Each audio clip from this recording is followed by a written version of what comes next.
Hej, mit navn er Victor, og velkommen til Fysik Modul 4.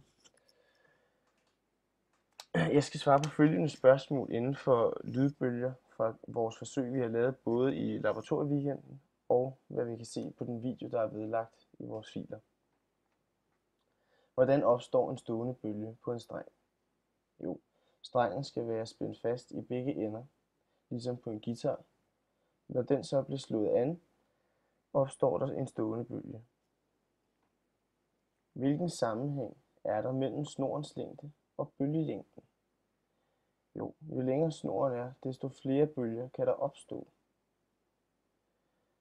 Hvordan kan eksperimentet sammenlignes med svingningerne på en guitarstreng? I eksperimentet er der en snor, der er spændt fast i begge ender, som slås an, og det er det samme, der sker på en guitarstreng. Og på den måde opstår der frekvenser på begge dele. Hvorfor udsender guitarstrengen, som slås an, ikke bare lyd med én frekvens, men med mange frekvenser, det vi kalder en partialtone. Det afhænger igen af, hvor lang snoren er. Jo længere snoren er, jo flere toner opstår der.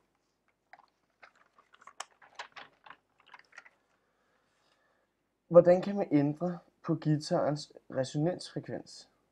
Og hvad skulle man tilsvarende ændre i opstillingen med den svingende streng?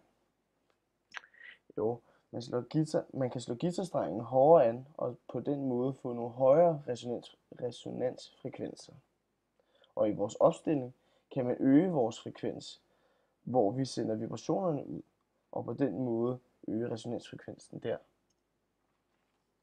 Det var sådan set alt, hvad jeg havde her. Kort og godt. Tak.